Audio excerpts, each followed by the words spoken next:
네, 우리 김상재 목사님께서 어, 권위와 자유에 관한 급진 정통주의 신학적 관점에서 설명을 해 주셨습니다. 뭐 익숙하지 않으신 부분도 있으시겠지만 그래도 우리 모두에게 공통적인 질문을 해 주셨어요. 그죠? 그리고 본인이 생각하시는 대안도 말씀해 주셨어요. 특별히 뭐 여러분들 교권을 한번 생각해 보십시오. 교권.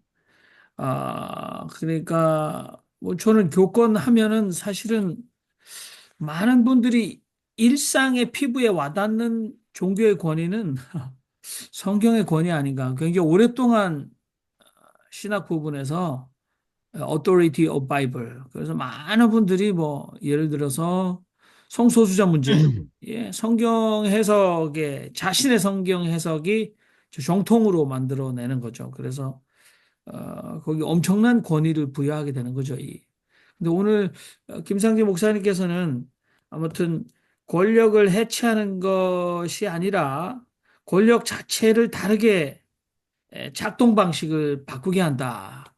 그렇다면 이제 교회란 무엇인가에서 우리가 이때까지 교회가 음, 상토르 코미니움, 성도들의 교제다.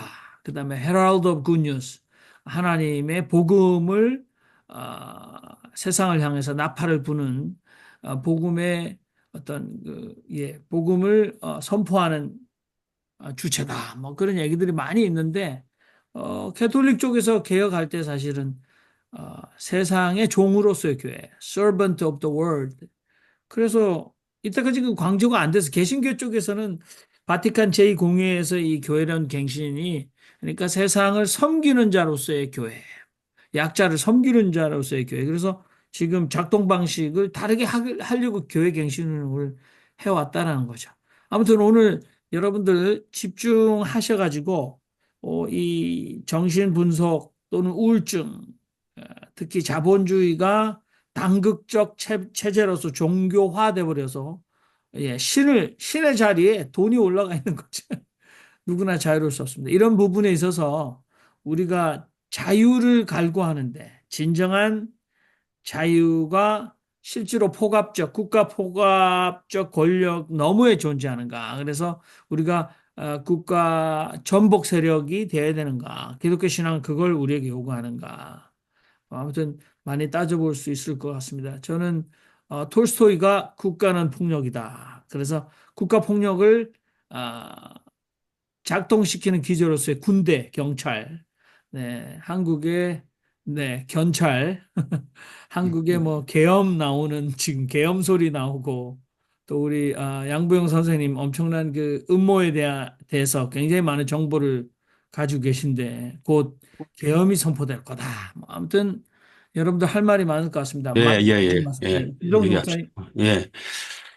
예, 저는 뭐 급진 정통주의를 잘 모르지만 이렇게 이제 좀 조금씩 이렇게 접할 때 보면 한마디로 이제 아주 시니컬하게 얘기해서 옳은 소리만 골라서 한다. 그런 느낌이에요. 정말 옳은 소리만 골라서 하는구나. 그래서 그 지금 여러 번 표현을 하셨는데 자기갱신의 충동적 파워가 나왔다.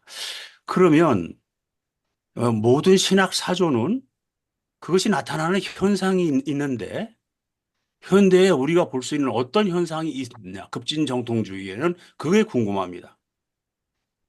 음. 거기에 대해서 좀 얘기 좀 해주세요. 네. 저도 한마디 좀 네, 네. 그, 이제 20대, 30대들, 우리 두 딸을 비롯해서 20대, 30대들의 그 사고방식, 아, 의식, 여기에 지금 위기가 있어요. 뭐냐면, 이 자본주의의 이 엄청난 해일처럼 밀려오는 이러한 그 자본주의의 공격, 엄습, 습격을 막아낼 혁명적 철학이 없다는 거예요, 현재.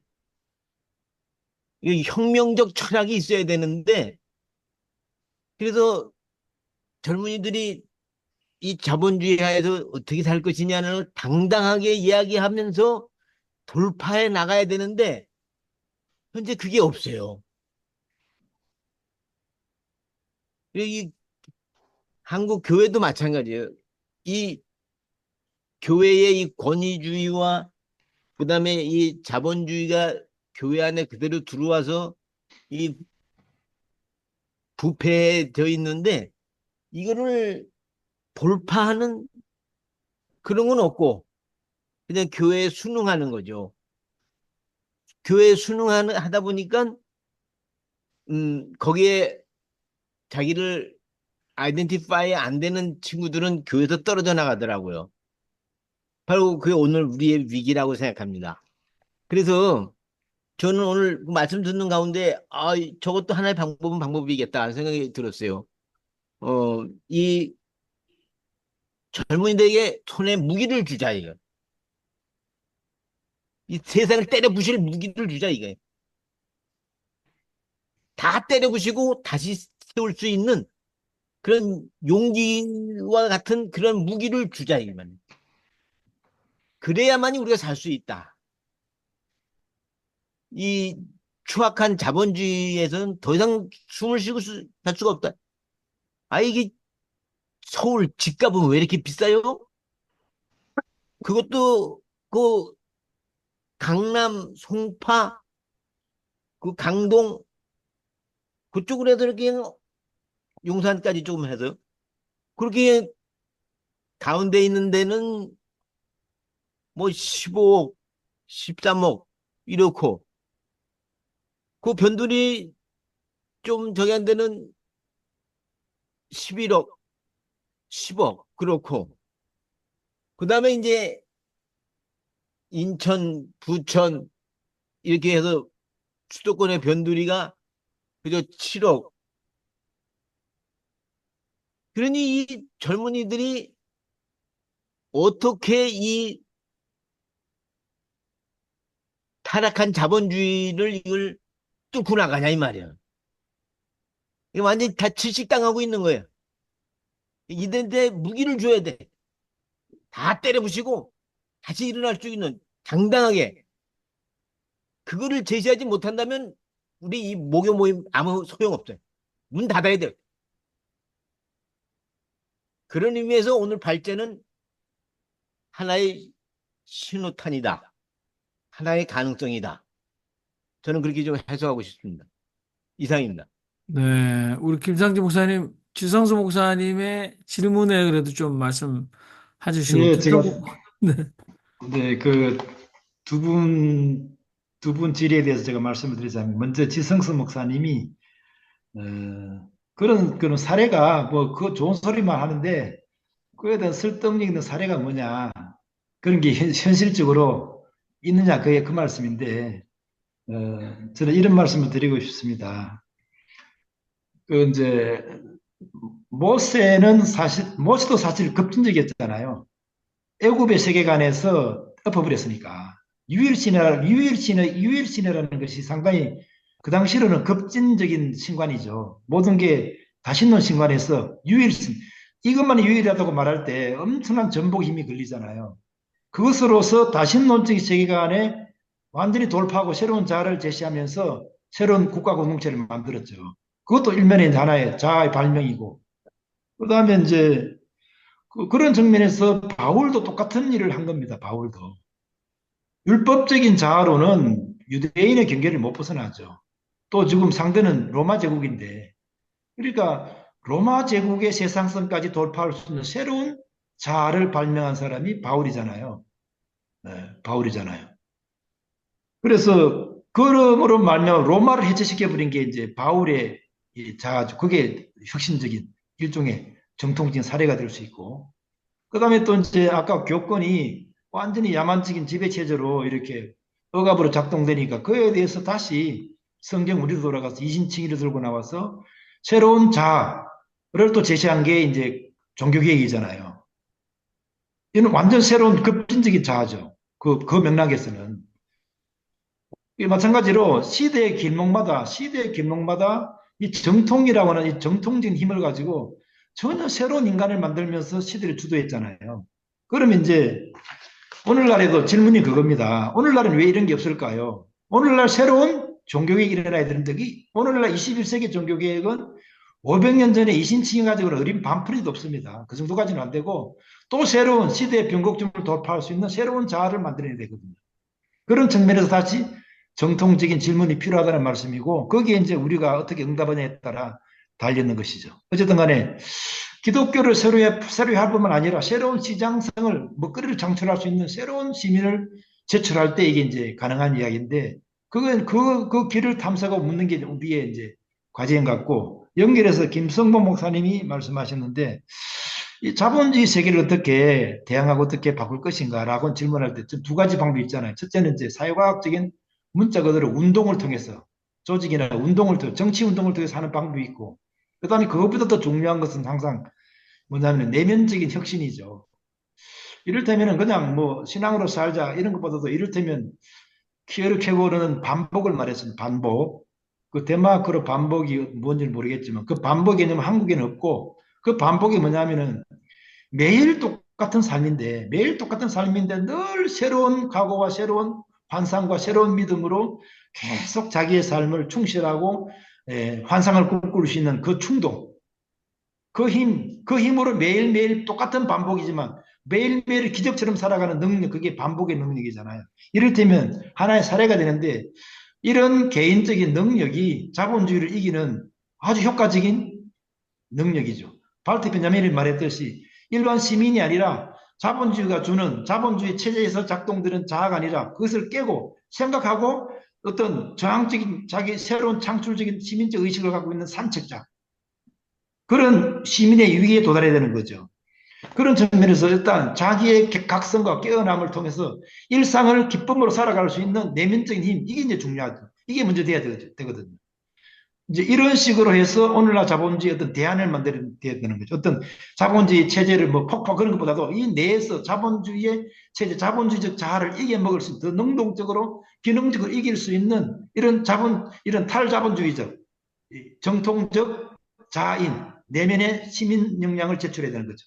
이것이 정통의 함유된 능력으로 저는 보거든요. 그런 측면에서 저도 개인적으로 2030대로 성경 공부 많이 하고 인문학 모임 많이 했는데 제가 발견한 거는 특히 머리 좋은 사람일수록 머리 좋은 청년일수록 딱 깨달으면 행동이 빠르고 그 다음에 자기가 논리적으로 이해가 되면 얼마든지 헌신하는 준비되어 있어요. 네. 논리적으로 맞고 이게 가슴에 와닿기만 딱 되면 얼마든지 헌신할 준비가 되어 있더라고 보니까. 그러니까 헌신 욕구도 있고 헌신 욕이 여전히 남아 있는데 어떻게 사람들을 불붙일 것인가 이거는 이제 아까 우리 김승모 목사님 고민과 똑같은 것입니다. 여기서 우리가 정말 지혜롭고 뭔가 대안을 만들어야 되는데 여기에 아까 저는 강조하고 싶은 일단 먼저는 내면적인 이런 자본주의적 시민을 능가하는 생산적인 능동적인 삶의 감격 충동 이게 먼저 있어야 된다고 보는 거죠. 이런 것들을 교회에서 충분히 훈련시키고 제공할 수 있다고 저는 봅니다. 하나의 사례로서. 사실은 그 포스트 모더니즘 그러니까 현대 후기주의 근대 주기에서 이 김상재 목사님 같은 시각을 급진 정통주의라고 명명했지만 지성수 목사님이 제기했던 것처럼 사실은 기독교 교회사 안에서 영국 국교회에 대항했던 총교도의 등장 이것도 급진 정통주의 일환일 수 있다. 그 다음에 이제 국교회 안에서 자신의 의사와 상관없이 태어나자마자 유아 세례를 받은 사람들이 그것을 인정하지 않고 재세례파 운동을 일으켰다. 이것 자체도 급진주의다. 그 다음에 이제 17세기에 국가와 결합해서 보수 이론, 국가 권력을 인정하는 국가 권력을 지탱하게 만들었던 도그마 신학 여기에 대해서 17세기에 성서 신학이 나와서 거기에 저항하지 않았습니까? 그리고 이제 18세기 프랑스 혁명이 터지고 나서 계몽주의가 등장했을 때 교회 밖의 신앙 또는 교회를 혐오하는 그리스도교, 제독로서의 교회를 부인하는 교회 밖에 있는 그리스도교를 추구하는 계몽주의에 입각한 신학조차도 저는 급진 정통주의라고 맥락을 같이 한다고 보면 오늘 한국 여기 모교 신앙과 신학 사랑방조차는 그런 의미에서 굉장히 그 급진 정통주의자들이 모였다라고 할 수 있죠. 김상재 목사님께서 여기 계신 분들이 신학적 스탠스가 나랑 좀 차이가 있다라고 말씀하셨지만 사실은 이 차별이 아니다, 차이가 아니다. 그리고 사실은 굉장히 연대하는 사람들이 여기 모여 있다라고 저는 그런 생각이 듭니다. 우리 정승찬 목사님 마이크 키셨으니까 말씀하고. 아니, 죄송해요. 제가 끊지 않았습니다. 그런데 제가 할 말은 있습니다. 네네. 그 질문이라 하는 것이 좋은지, 이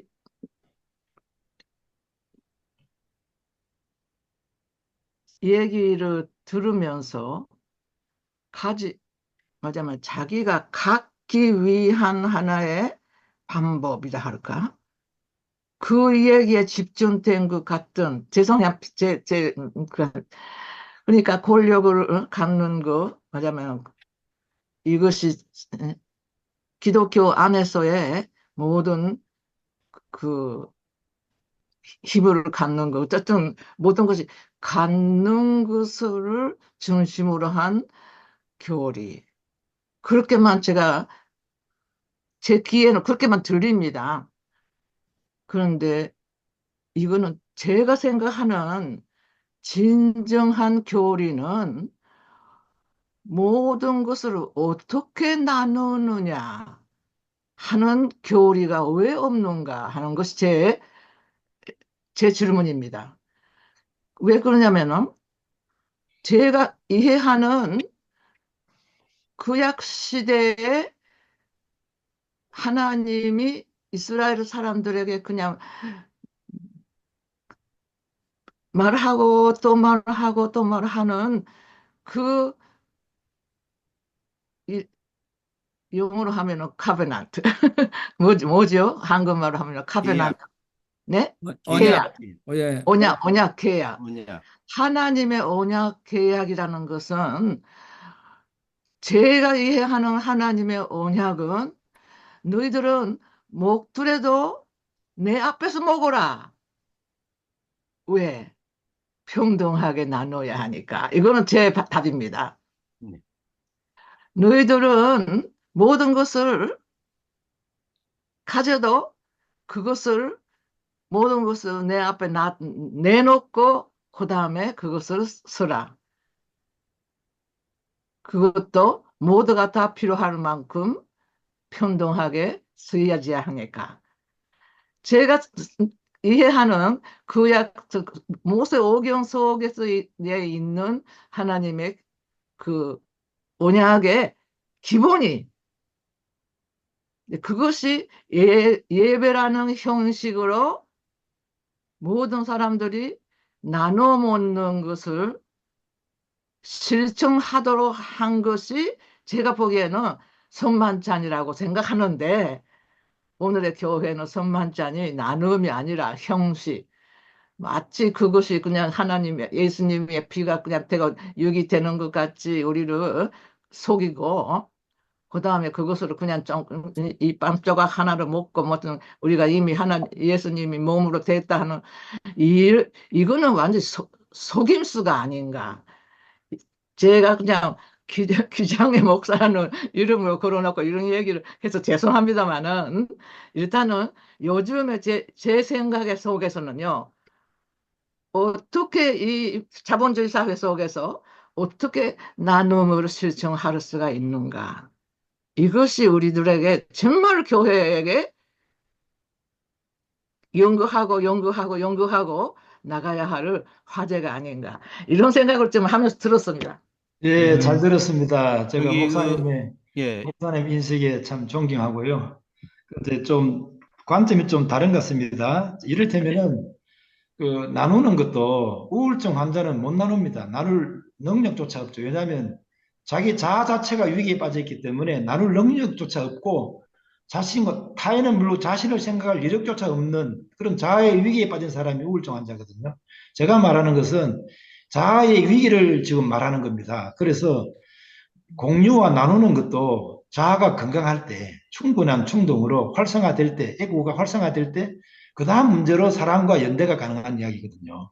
제가 말하는 보다 근본적인 정신분석적 위기를 제가 말씀을 드린다는 점 말씀을 드리고, 그 이후에, 그 다음 이후에, 그렇게 자아가 활성화되면서 연대와 사랑으로 나가야 되는 건 당연한 것이고, 그런 측면은 충분히 그런 쪽으로 목사님 말씀하신 것처럼 그렇게 공유와 나눔과 베품과 그렇게 나가야 되는 건 그 다음 순서로 그 당연히 따라와야 될 필연적인 순서라고 저는 생각합니다.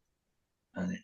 거기 제가 좀 한 가지 더 말씀을 드리고 싶은데요. 뭐냐면 그 지금 20대, 30대들한테 자아 위기를 벗어날 수 있는 무기를 하나 줬으면 좋겠는데 그게 뭐냐 했더니 소득 분배인데 기본소득을 주자 한 그런 거예요. 그래서 모든 청년들을 비롯해서 80, 90, 100세까지 그 되신 분들한테 기본소득으로 요새 돈으로 한 100만 원 정도씩 다 주면은 우리 살아갈 수 있다. 그럼 100만 원씩을 어떻게 줄 거냐? 근데 방안을 내세우더라고요. 뭐냐면 태양열을 갖다가 이게 다 장치를 하면은 전기세를 안 내고 또 전기를 팔아서 이 기본소득으로 나가는 돈 100만 원씩을 다 마을 단위로 해결할 수가 있다는 거예요. 그거 좋은 아이디어다. 이 하나님이 주신 태양열을 이용해 가지고 그거 한번 그러면 추진해 보도록 하라.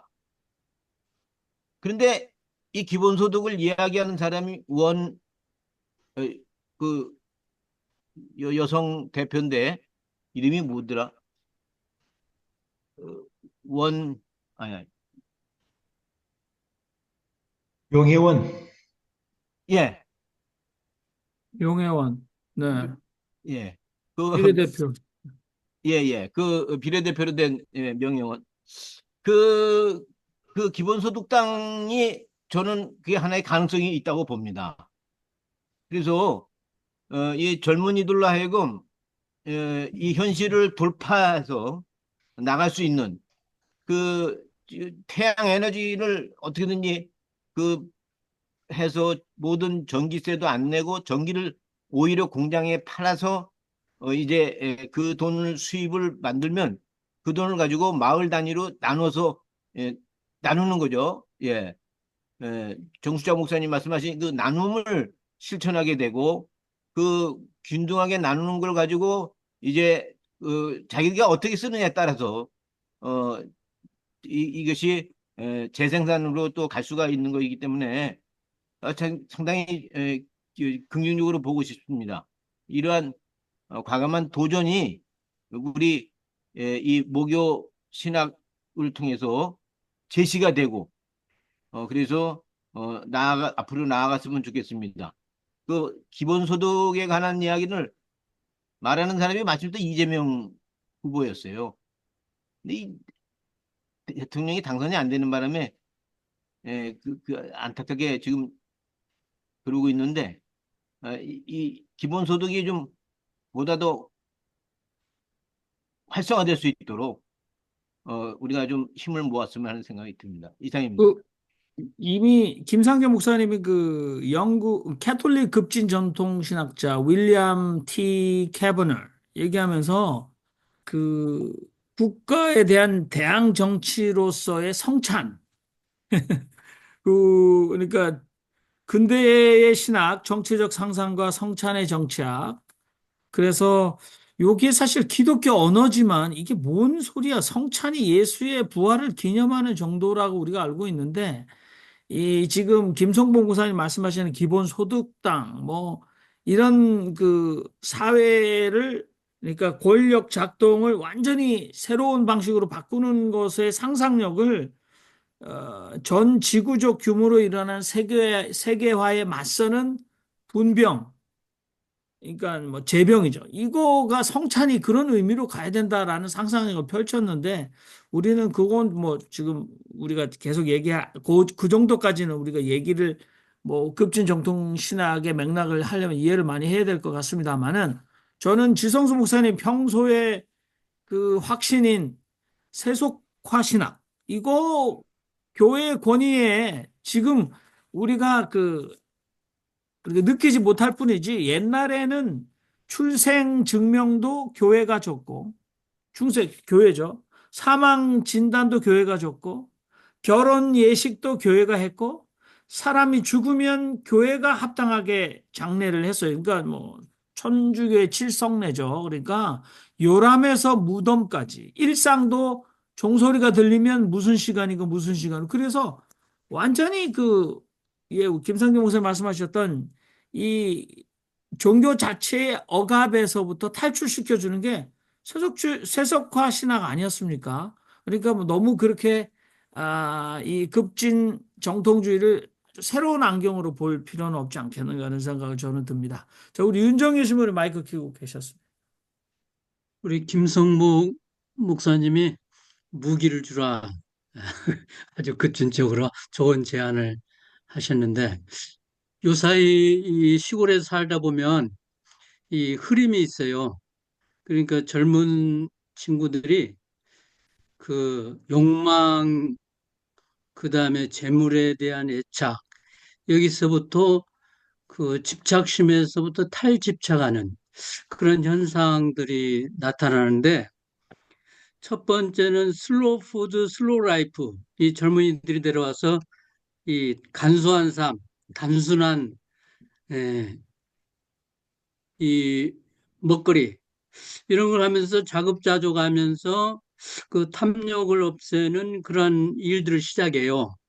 젊은 분들이 하는데 느림의 삶이 하나가 있고 그 다음에 두 번째는 젊은 부부들인데 일곱 부부가 우리 고창 한 지역에 와서 한 지역에서 7개 집을 짓고 각자 이 특성 있는 서점을 만들어요. 그러니까 어떤 돈을 벌거나 어떤 물질에 대한 것이 아니라 자기 가치를 공유하는 거예요.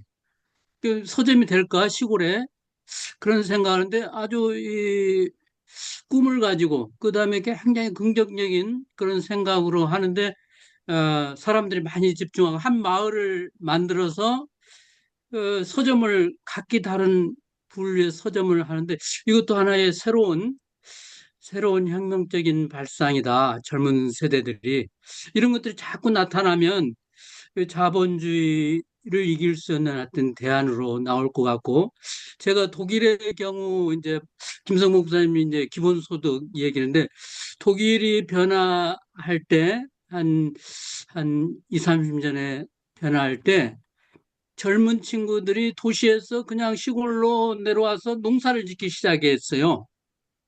그리고 농사를 지면서 그 자급자족 하면서 독일이 이제 그 젊은이들에게 기본소득을 준다 해서 농사 짓기만 해도 기본소득을 주는 그런 사례가 돼서 독일은 아주 농촌 사회가 건강하고 생명의 먹거리를 만드는 돈이 안 되고 그 어떤 자본 창출이 안 돼도 열심히 일하고 그런 먹거리를 만들어내니까 기본소득이 주어지고 건강한 사회를 만들고 사회를 혁신시키는 농업을 새롭게 하는 그런 일들이 일어나는데 지금 한국 시골에도 그런 젊은이들 나타나서 희망점입니다.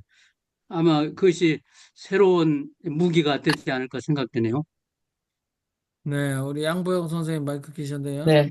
여기 정말 그거가 제일 이제 앞으로 김성복 목사님이 걱정 안 하셔도 될 것 같아요. 한국에 부동산이 내려갑니다. 분명히. 왜 그러냐면은 지금 이제 5년 정도면 그 지금 윤 신부님이 얘기하신 것처럼 젊은이들이 지금은 저기 다 잡이 얻기 힘든 사람들이 많잖아요. 공동체 생활로 많이 들어가요. 공동체 생활로 굉장히 많고 한국에서 보면은 그 수준에 맞게 아주 또 그 하이클래스 애들끼리 살고 또 수준이 낮은 수입이 낮은 거지 이제 수입이 낮은 사람들 거기에 맞는 공동체 생활. 그래서 제가 유튜브를 찾아보니까 굉장히 그런 생활이 20대 30대가 요새는 SNS가 있기 때문에 쉽게 뭉쳐요. 그래가지고서는 만약에 걔네들이 뭐 집을 사야지 뭘 사야지 이렇게 하는데 지금 뭐가 또 문제냐면은 삼성전자 주값이 저렇게 내려갔잖아요.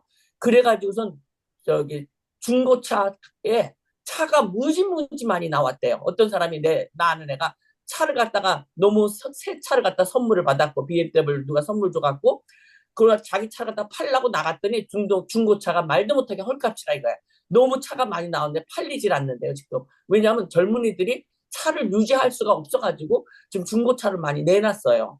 이러니까 지금 대한민국에 지금 굉장히 경제가 어렵다는 걸 갖다가 보여주고 있는데, 근데 이제 그 지금 시골로 시골로 가가지고 서울에서 많이, 그게 서울, 한국은 조그만 나라니까 빨리 서울 해갖고 강남구에서 탈해야 돼요. 그래서 강남구 집값이 맨하탄보다 더 비싼데 그렇게 하면 말이 안 되고, 그래가지고서는 이제 강남가 집값을 갖다 내리는데 5년 아니면 제가 이게 해결될 것 같아요.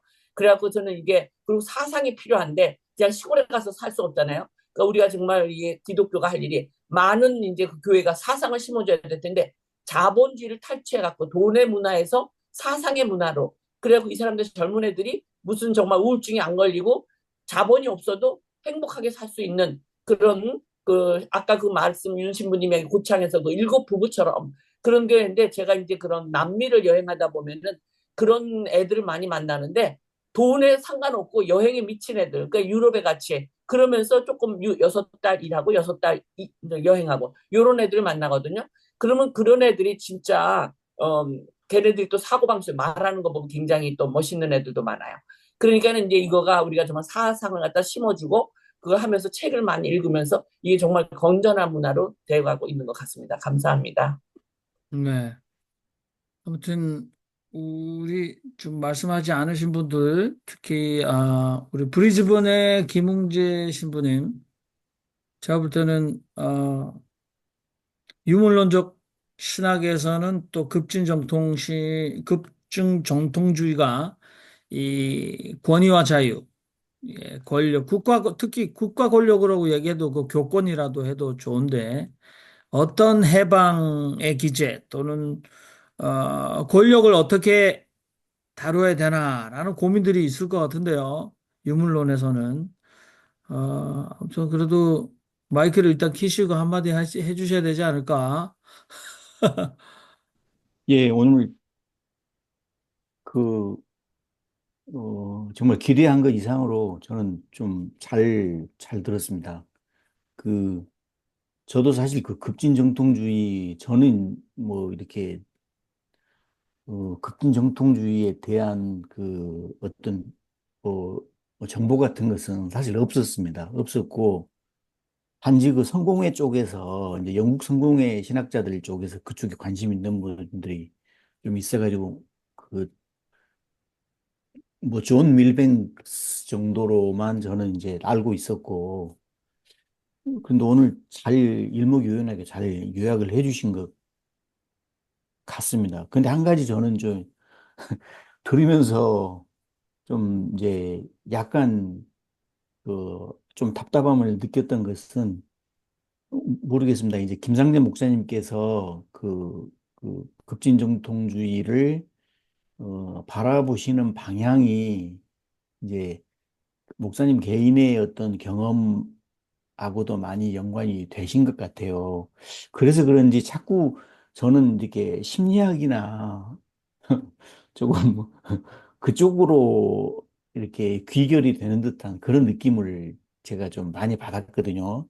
그래서 이제 뭔가 이렇게 그 20, 30대 또는 요즘 그 젊은 세대들의 그 정치 무관심이나 극우화가 된 이유, 이유를 말씀하실 때 정치 전선의 부재, 이제 이런 대목을 딱 들을 때는 정말 현실적인 어떤, 현실적이고 구체적인 접근이 가능하겠구나 라고 귀가 솔깃해졌는데, 그 뒤로 이렇게 보니까 결국 그것은 어떤 그 개인의 내면에서 이제 목사님의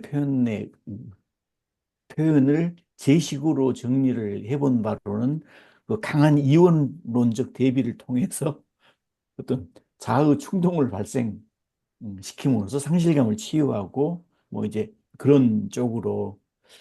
그렇다면 제가 그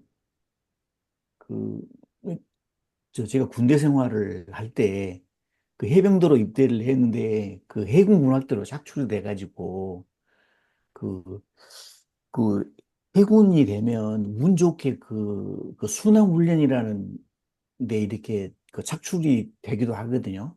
근데 제가 그때 그러니까 벌써 40년 전인데 그때 그 순항훈련단에 선발이 돼가지고 1986년도에 그 이제 그 좀 이렇게 12개의 나라를 이렇게 돈 적이 있었어요.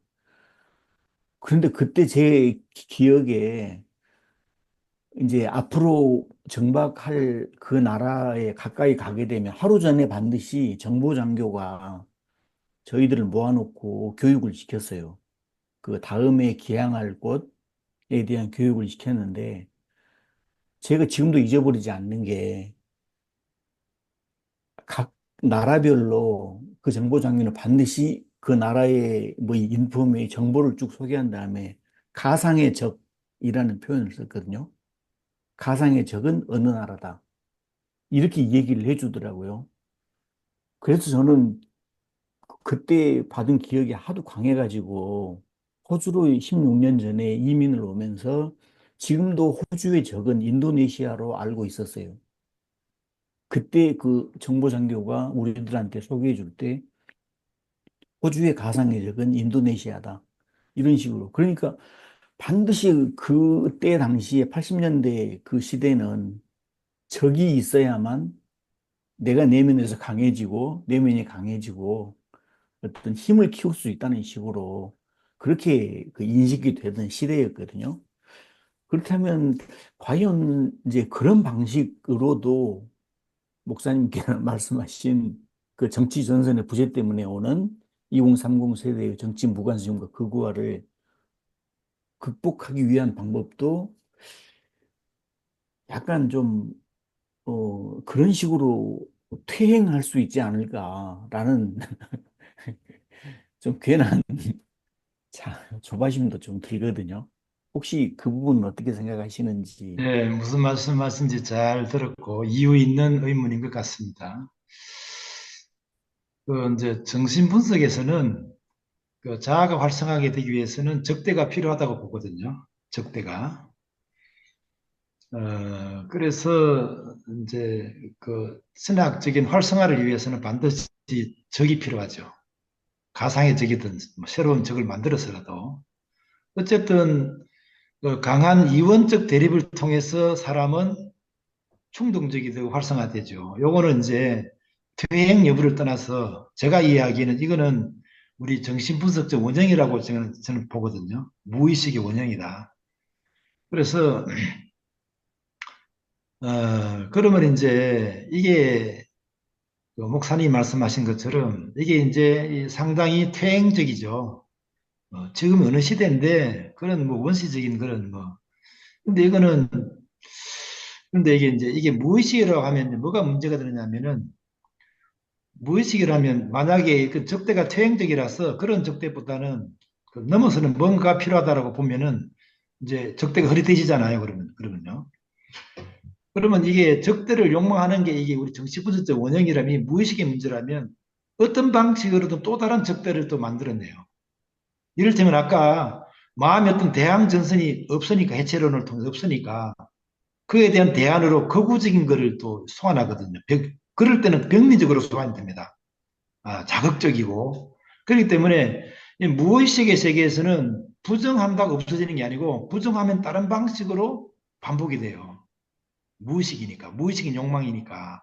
그렇기 때문에 그럼 여기서 우리가 질문은 뭐냐면은 그러면 이제 가장 건강한 적대가 무엇인가라고 질문하는 거거든요. 오늘날 극우 기독교처럼 빨갱이다, 뭐 동성애자다 이런 마녀사상적인 이 적대는 굉장히 조악하고 퇴행적인 적대죠. 그런데 이를테면 이제 인간의 연약함과 한계에 대한 어떤 자기 경계선, 자기 염려, 자기 극복점, 자기 염려, 자기 부정성 이런 것들은 이제 좋은 적대죠. 그런 적대는 자기 대화적 적대로서 나를 살리고 풍성하게 성숙하게 만들면서 내 자아를 더 건강하게 만듭니다. 이를테면은 우리가 적대를 부정할 피할 수는 없어요. 그렇다면 이 적대를 어떻게 건강하게 경험할 수 있는가가 이제 질문이거든요. 똑같은 질문인데. 그래서 그런 측면에서는 제가 이야기로는 기독교가 말하는 죄인이나 이런 타락이나 이런 것들도 사실은 그런 자기 어떤 염려와 자기 내면적인 전쟁으로 이해할 때 그게 가장 아름다워지는 거거든요. 그런데 사람들은 대중적인 신앙 정상은 그런 고차원적인 적대보다는 손쉽게 눈에 보이는 적을 필요로 하죠. 그렇게 해서 자기의 권태로움, 자기의 어떤 상실감을 보상받으려고 쉽게 하는 거죠. 그래서 그, 그 리더들이 그런 걸 손쉽게 공략하면서 선동하고 쉽게 자기를 따르게 하는 교조화가 되는 그런 경우도 악용되는데, 사실은 저는 그걸 정치부처의 원형이라고 생각하고요. 거기 없이는 사람이 저기 연체동물이 됩니다. 그러니까 여전히 그 문제는 계속되는 질문이기도 하고, 그래서 어떻게 하면은 오늘날 저는 그렇게 믿거든요. 만약 자아 활성화되는 오늘날 보수 기독교가 빨갱이식 하듯이 그런 적대가 필요하다고 봐요. 문제는 그 적대를 아까 말씀드린 것처럼 얼마나 성숙하게 자기 대화적 적대를 바꾸어서 선용하느냐. 그거는 이제 우리의 질문이죠. 그렇게 해서 그 정도 레벨의 활성화된 에고가 있어야 아까 김성록 목사님 말씀하신 것처럼 강한 어떤 전복성이 경험되거든요. 그 정도가 없으면 아까 말씀드린 것처럼 그 욕구를 다른 데서 찾습니다. 다른 데서. 정광훈 같은 데서 찾거든요. 손쉽게. 그러니까 그런 부분이 기독교의 이제 가능성이기도 하고 위험성이죠. 그 칼날이 위해서 오늘날 우리의 과제는 얼마나 건강하게 적대를 잘 활용하느냐. 여기에 달려있다고 저는 봅니다. 네. 예, 거기에 또 제가 한 말씀 좀 더 얹어서 말씀을 드리면, 어, 우울증입니다, 우울증. 이 정신분석에서 우울증을 치료해 나갔는데, 근데 지금에 와서는 우울증이 뭐냐면 도파민이 부족하면 우울증이 온다 이렇게 돼 있어요. 도파민이 어떻게 하면은 이 도파민이 감소가 되느냐? 전에는 중뇌가 이제 그 파괴됐다고 그러는데, 중뇌가 잠을 자고 있거나 혹은 그 밑에 지상하부 이제 그 뇌하 수체가 이제 병에 걸려서 제대로 기능을 못하면은 이제 도파민 분비가 줄어들고 또 그걸로 인해서 이제 우울증이 온다는 거죠. 제가 왜 이 우울증 얘기를 꺼내는 거 아니? 지금 많은 젊은이들이 우울증으로 가고 있어요. 이거 빨리 막아야 됩니다. 지금 젊은이들로 하여금 세상이 재미있고 즐겁고 신나는 그런 것을 이제 만들어줘야 돼요. 정령 마음에서부터. 그러니까 지금 파킨슨 병을 치료하는데 치료하는데 의사 선생님이 뭐라고 얘기를 하는 거니? 그 얘기를 하더라고요. 뭐냐면 재미있는 거 해라. 즐거운 거 해라. 그런 거 하다 보면 우울증을 유발하는 그러한 호르몬이 아니라 우울증을 넘어서도 즐겁게 생각하는 그러한 도파민이 많이 분비될 것이다. 예, 쾌감을 느끼면서 집중해가지고 뭐 게임을 한다든지 뭐 스포츠를 한다든지 혹은 아니 뭘 하더라도 자기가 원해서 재미있는 거를 할 수 있도록 그렇게 만들어가는 사회가 되어야 되겠다는 것이죠. 근데 다 젊은이들 보면 다 루저. 나는 못해. 나는 안 돼. 나는 결혼할 수 없어. 나는 애 낳을 수 없어. 이걸로 다 그냥 점철돼 있는데, 그러다 보니까 사회가 전반적으로 우울 상태로 가고 있는데, 이것을 극복할 수 있는 대안을 이제 제시해야 되겠다. 이 목요 모임에서 그게 나와야 됩니다. 그렇지 않으면 우리가 모일 필요가 없어요, 이게. 관련해서 말씀을 드리자면 우울증의 원인은 이제 뭐 다양한데 목사님 말씀 100번 이제 잘 들었습니다. 이제 우리 시대에는 민주화라고 하는 독재 세력의 군정 세력에 대한 어떤 그 부정성이 있었잖아요. 대항할 수 있는. 그것이 나를 활성화시키는 것, 그 적대가. 오늘날에는 이제 그런 역사적 이유가 되어버렸으니까 정치적 이슈도 사라지고 또 탈고정성, 아까 해치주의로 인해서 자기 고유한 장소, 정체성이 없어졌단 말이에요.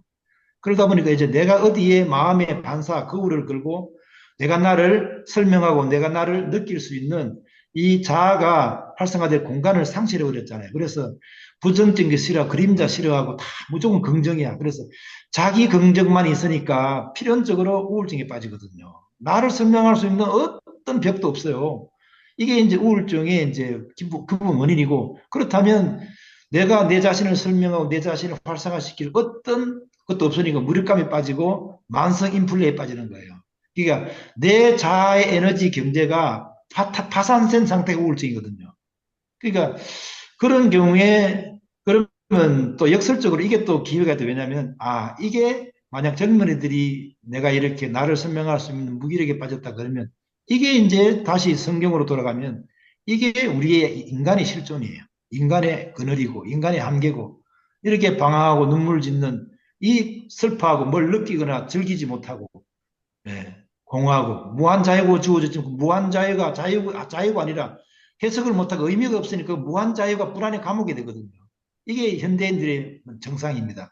그래서 그러면 이런 것들이 인간의 한계구나. 이걸 실존적인 자각으로 전유가 되면 이제 가능하죠. 그래서 인간은 취급주의구나. 인간은 위험한 물질이구나. 이런 자기에 대한 자각이 생기면 그 자각에 대한 반사적으로 다 운동이 일어날 수 있죠. 그런 측면에서 우울증을 또 반사 토대가 될 수 있죠. 예, 그래서 자기 부정성을 잘 관리하고 자각하고 그걸 잘 이용할 줄 아는 이런 능력이 이제 우울증 환자에게 필요한 거죠. 이건 제가 왜 잘 이해하느냐면 제가 뭐 경험해 봤기 때문에 그런 거죠.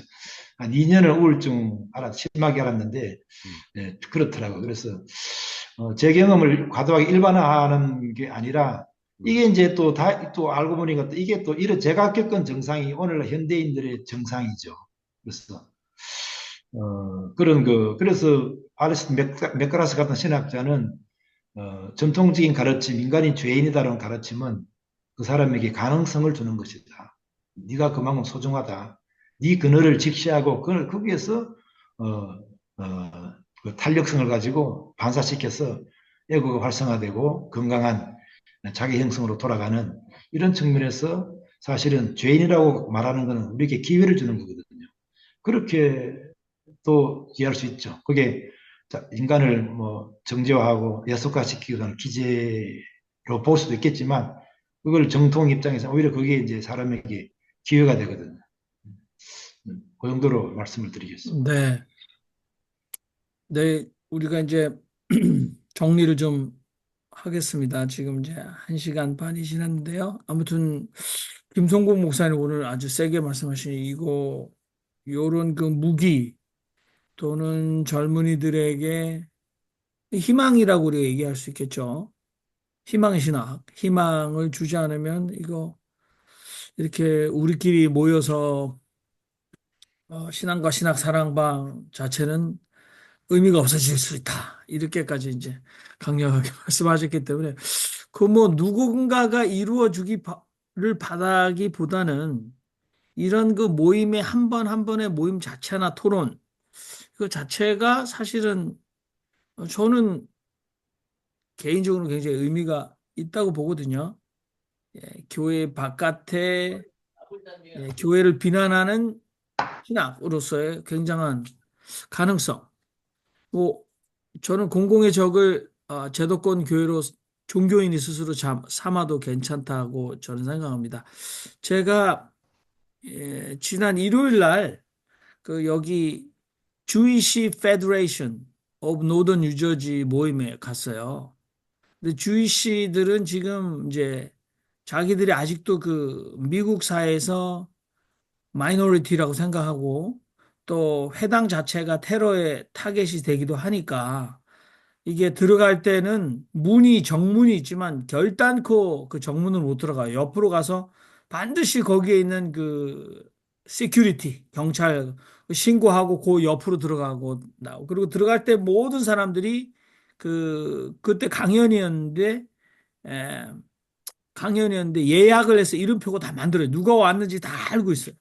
근데 뭐 이 사람들이 그 대화에 하는 강연 시간에 초대한 사람이 그 Black Solidarity with Israel. 그래서 사우스 아프리카에서 온 그 목사 딸이에요. 근데 사우스 아프리카는 네덜란드 더치들이 사실 인종 분리 정책을 하고 그 이제 그런 곳이지 않습니까? 근데 그때 그 이스라엘이 이 아프리카 대륙의 팬 아프리카 무브먼트, 그래서 아프리카가 이제 신생 독립국가로 서양 제국주의 국가로부터 독립을 하고 했을 때 이 주이시들이 굉장히 많은 그 정신적 지지나 물질적 지원, 전술 전략을 제공한 거예요. 그래서 그 화란 더치 교단의 딸인 이 친구가 성장해서 미국에 와가지고 자기가 만들어낸 기관이 The Institute of Black Solidarity with the Israel. 그래가지고 아니 이 판국에 그러니까 이 아프리카와 그다음에 북미 대륙의 흑인 이 이스라엘과의 다양성 속에서 연대해야 된다. 이 얘기를 하니까 뭐 주이시 할아버지 할머니들이 굉장히 그 박수치고 또 자기 자신들이 대학 가서 자기는 주이시로서 차별을 받았다. 그게 이제 그래서 자기들이 지금 그것을 해결하는 걸로 뭐냐면 시온주의자가 돼 있는 거예요. 자이오니스트. 그러니까 저는 그 속에 들어가서 뭐 이 욕도 할 수 없고 그냥 회사에서 보내서 그냥 들어갔다가 왔는데 제가 이 얘기를 하는 이유는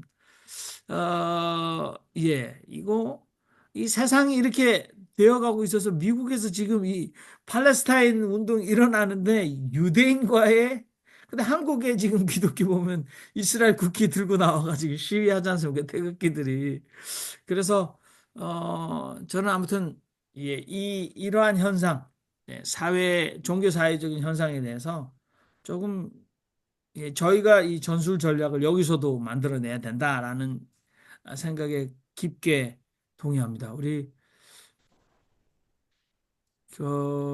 여기 갑자기 양보영 자매님께서 김성복 목사님 몸이 너무 건강해 보이는데 역시 대마 복음의 효과가 좋은 것 같다라고 말씀하고 계신데 김성복 목사님 오늘 그렇게 폭탄 던지듯이 이거 이러려면은 목욕을 모일 필요 없다. 근데 누군가가 하는 것보다는 고양이 목에 방울을 일단 위험한 고양이에게 접근해서 방울을 다는 시도를 김성우 목사님 한번 해주셔야 되지 않을까요? 우선적으로. 자, 오늘 네, 저도 좀 힘드네요. 이게 결론이. 그러나 뭐 우리가 결론을 내는 것보다는 아무튼 다시 한번 김상재 목사님의 급진정통주의적 신학적 이해가 결단코 다르지 않다. 스탠스가 다르지 않다라고 생각하고 오늘 김성봉 목사님으로부터 굉장히 전폭적인 지지. 그다음에 정숙장 목사님이 이 분배 정의에 대해서 종교가 그러면 분배 정의 어떻게 그런 바꿔 나갈 건가? 좀 구체적인 것들이 필요하지 않나라는 그런 요구도 하셨습니다. 그리고 지성수 목사님 처음부터 너무 옳은 얘기만 하고 있는데 신뢰를 좀 많이 만들어 우리에게 보여달라. 뭐 이런 얘기도 이제 저한테 이게 전화도 들어오고 이상하네. 자, 우리 김상재 목사님 그러면 총평을 좀 해주시고 다음에 또 우리에게 프레젠테이션 하실 때는 어떻게 하시는가? 뭐 아무튼 글을 부지런히 쓰고 계시기 때문에 페이스북에서 읽어보면 참여하지 못하셔도 스스로 이 모교 신학과 신학 사랑방에 굉장히 많은 연관과 의미를 두고 계신데 우리 브리즈번의 김웅재 신부님 좀 그렇게 해줬으면 좋겠다 이런 위시가 생기네요. 좀 못 나타나셔도 글로 좀 보고 나면 좀 페이스북에 좀 올리고 그래야 되는데 갑자기 저 머리는 계속 저렇게 해병대 전우처럼 깎고 나타나시는 건지 모르겠지만 아무튼 반갑습니다. 우리 김웅재 신부님 반갑습니다. 반가워서 하시는 말씀이에요. 자, 우리 김상재 목사님 한번 더 정리해 주시죠. 어쨌든 오늘 제가 제 생각을 말씀을 드렸고, 그 다음에 제가 오늘 또 개인적으로 소득이 있었다면은, 대화가 즐겁고, 그리고 아까, 우리 사회 보시는 목사님이 그 분병, 성찬의 분병을 물질적인 분배로 이렇게 또 적용한 것이, 전에 그런 말씀 하신 분이 누가 계신지 모르겠지만, 저는 오늘 사실 처음 듣거든요. 그런 것들이 그런 그 성찬에 저도 성찬에서 상당히 의미를 두고 있는데 그 성찬을 그렇게 실질적인 그 약자에게 분배하는 분병하고 분배하는 의미와 연결시키면 성찬이 훨씬 의미가 크겠다. 요게 이제 상당히 참 제가 도전이 되었습니다. 뭐 요것으로서 제가 대신하겠습니다. 네, 그러면은 오늘 우리 김상재 목사님의 권위와 자유, 급진 전통주의적 시각에서 본 강연 우리가 대화를 나누면서 오늘은 여기에서 마칩니다. 수고하셨습니다.